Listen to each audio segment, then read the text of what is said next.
যেই হাদিসগুলি আমি আপনাদের সম্মুখে উপস্থাপন করেছি, সমস্ত মাযহাবিরা মিলে আসলেও একটি হাদিসের সনদে কলম বসাইতে পারবে না ইনশাআল্লাহ।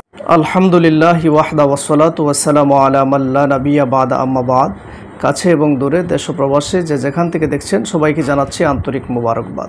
বেশ কিছুদিন ধরে সোশ্যাল মিডিয়ায় একটি বক্তব্য ঘুরপাক খাচ্ছে, সেটা হলো ঠান্ডা মাথার ইমানচুর জনাব আহমদুল্লাহ। তিনি বলেছেন, প্রিয় নবী সাল্লাল্লাহু আলাইহি ওয়াসাল্লাম 40 বছর বয়সে নবী হয়েছেন, এর আগে নাকি তিনি নবী ছিলেন না। নাউযুবিল্লাহি মিন যালিক। উনি নবী হয়েছেন কত বয়সে? 40 বছর বয়সে। তাহলে 40 বছর বয়স মানে তো জীবনের মূল টাইমটা প্রায়। তো এই 40 বছর পর্যন্ত উনি নিজে তো নবী ছিলেন না। কেউ যদি গুস্তাখে রাসূল না হয় আর প্রিয় নবী সাল্লাল্লাহু আলাইহি ওয়াসাল্লামের প্রতি বিদ্বেষ না রাখে, তাহলে এই ধরনের কথা বলতে পারে না। এই আহমদুল্লাহরা এভাবেই মিষ্টি মিষ্টি কথা বলে মুমিন মুসলমানদের ঈমানকে নষ্ট করে যাচ্ছে। তাই ওদের থেকে সাবধান থাকতে হবে। প্রিয় নবী সাল্লাল্লাহু আলাইহি ওয়াসাল্লাম কখন থেকে নবী? দর্শক, চলুন আমরা তা দয়াল নবীজির হাদিসে মুবারাকা থেকে জেনে নিই। এই কিতাবটির নাম হচ্ছে দালাইলুন নবুওয়া। এটা ইমাম বাইহাকি রাহমাতুল্লাহি আলাইহি লিখিত। প্রথম খণ্ডের মধ্যে উল্লেখ রয়েছে, আনিল ইরবাজ ইবনে সারিয়া রাদিয়াল্লাহু তাআলা আনহু আন্নাহু قال سمعت رسول الله صلى الله عليه وسلم يقول إني عبد الله وخاتم النبيين وإن آدم لمنجدل في طينته। হযরত ইরবাজ ইবনে সারিয়া রাদিয়াল্লাহু তাআলা আনহু থেকে বর্ণিত, তিনি বলেন, রাসূলুল্লাহ সাল্লাল্লাহু আলাইহি ওয়াসাল্লামকে বলতে শুনেছি, রাসূল পাক সাল্লাল্লাহু আলাইহি ওয়াসাল্লাম বলেন, ইন্নী আব্দুল্লাহ, আমি আল্লাহর বান্দা, ওয়া খাতামুন নবিয়্যিন, এবং শেষ নবী, ওয়া ইন্না আদাম লামুনজাদিলুন ফি তিনাতিহি, তখন থেকেই আমি শেষ নবী যখন আদমের দেহ ধুলিবালির মধ্যে গড়াগড়ি খাচ্ছিল, ধুলিবালির মধ্যে মিশ্রিত ছিল, তখন থেকেই ইন্নী আব্দুল্লাহ, আমি আল্লাহর বান্দা, ওয়া খাতামুন নবিয়্যিন, এবং শেষ নবী। এই হাদিসটি একদম পাক্কা সহিহ হাদিস।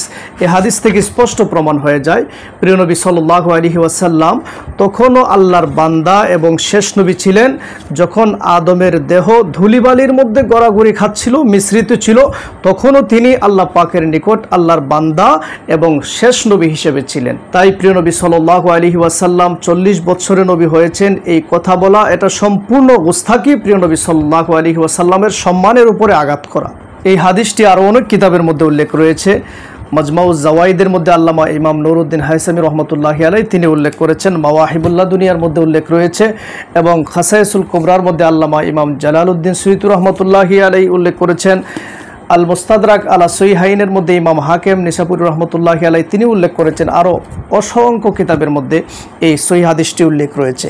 এমনকি লা মাযহাবিদের পুরোটাকুর নাসিরউদ্দিন আলবানী তার সিলসিলা আহাদিস সহিহার মধ্যে সেই হাদিসটি উল্লেখ করেছে এবং সেটাকে সহিহ বলে স্বীকার করেছে। প্রিয় দর্শক, চলুন আমরা সিহাসিত তার অন্যতম একটি কিতাব সুনান তিরমিজি থেকে একটি হাদিস দেখি। হাদিস নাম্বার 3609, আন আবি হুরায়রা রাদিয়াল্লাহু তাআলা আনহু قال قالوا يا رسول আল্লাহি মাতা ওয়াজাবাত লাকান নবুওয়া। হযরত আবু হুরায়রা রাদিয়াল্লাহু তাআলা আনহু থেকে বর্ণিত, তিনি বলেন, প্রিয় নবী সাল্লাল্লাহু আলাইহি ওয়াসাল্লামকে জিজ্ঞাসা করা হলো, ইয়া রাসূলুল্লাহ, আপনার নবুয়ত কখন থেকে অবধারিত? প্রিয় নবী সাল্লাল্লাহু আলাইহি ওয়াসাল্লাম জবাব দিলেন, ওয়া আদামু বাইনার রূহি ওয়াল জাসাদ। প্রিয় নবী সাল্লাল্লাহু আলাইহি ওয়াসাল্লাম কত সুন্দর জবাব দিয়েছেন, ওয়া আদামু বাইনার রূহি ওয়াল জাসাদ। হযরত আদম যখন দেহ এবং রূহের মাঝামাঝি ছিলেন তখনও আমি নবী ছিলাম। প্রিয় নবী সাল্লাল্লাহু আলাইহি ওয়াসাল্লাম তার নিজ জবান মোবারক দ্বারা উত্তর দিয়েছেন, ওয়া আদামু বাইনার রূহি ওয়াল জাসাদ।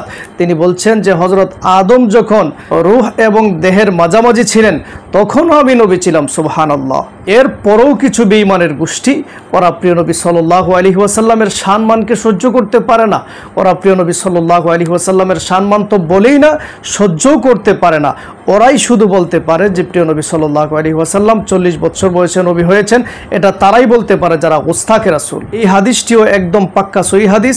তিরমিজি শরীফের তাহকিকে লা মাযহাবিদের গুরু নাসিরউদ্দিন আলবানী পর্যন্ত এই হাদিসটিকে সহিহ বলতে বাধ্য হয়েছে, সহিহ বলে স্বীকার করেছে। প্রিয় দর্শক, চলুন আমরা আরেকটি হাদিস দেখি। এই কিতাবটির নাম হচ্ছে আল মুস্তাদরাক আলা সহিহাইন, ইমাম হাকিম নিসাপুরি রহমতুল্লাহি আলাইহি।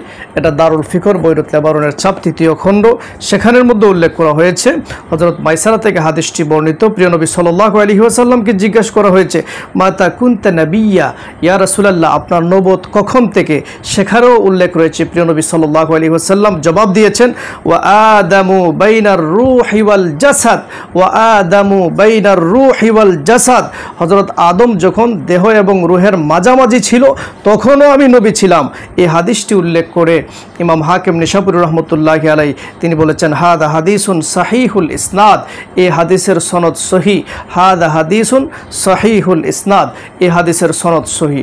এই হাদিসটি আর অন্যান্য কিতাবের মধ্যে উল্লেখ রয়েছে। কাসায়াসুল কুবরার মধ্যে আল্লামা ইমাম জালালউদ্দিন সুয়ুতি রহমতুল্লাহি আলাইহি তিনি উল্লেখ করেছেন। জামেউস সগীরের মধ্যেও ইমাম জালালউদ্দিন সুয়ুতি রহমতুল্লাহি আলাইহি তিনি হাদিসটি উল্লেখ করেছেন এবং হাদিসটিকে সহি বলেছেন। আল মাওয়াহিবুল্লাহ দুনিয়ার মধ্যে ইমাম কাসতালানী রহমতুল্লাহি আলাইহি তিনি হাদিসটিকে উল্লেখ করেছেন এবং হাদিসটিকে সহি বলেছেন। মাজমাউজ জাওয়াইদের মধ্যে আল্লামা ইমাম নুরুদ্দিন হাইসামি রহমতুল্লাহি আলাইহি তিনি হাদিসটি উল্লেখ করেছেন এবং হাদিসটিকে সহি বলেছেন।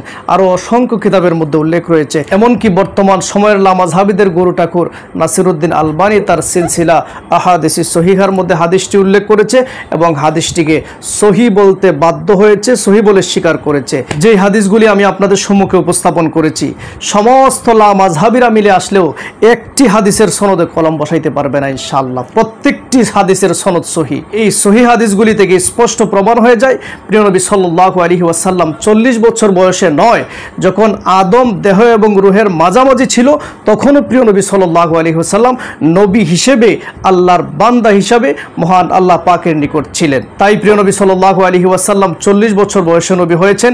এই ধরনের কথা বলা সম্পূর্ণরূপে গুস্তাখি, প্রিয় নবী সাল্লাল্লাহু আলাইহি ওয়াসাল্লামের সম্মানের উপরে আঘাত করে এমন ধরনের একটি কথা। অবশ্যই এই ধরনের কথা থেকে বিরত থাকতে হবে। এই ধরনের কথা বলা যাবে না যে ধরনের কথায় প্রিয় নবী সাল্লাল্লাহু আলাইহি ওয়াসাল্লামের সম্মানের উপর আঘাত পড়ে। এই ধরনের কথা থেকে অবশ্যই আমাদের বিরত থাকতে হবে। এই বিষয়ে আরও অনেক দলিল রয়েছে, আরও অনেক দলিল দেওয়া যাবে। আজ সংক্ষিপ্তভাবে আলোচনা করলাম। আল্লাহ রাব্বুল আলামিন ফিতনাবাজ লামাযহাবিদের কবল থেকে আমাদেরকে হেফাজত করুন, আমিন। আসসালামু আলাইকুম ওয়া রাহমাতুল্লাহি ওয়া বারাকাতুহু।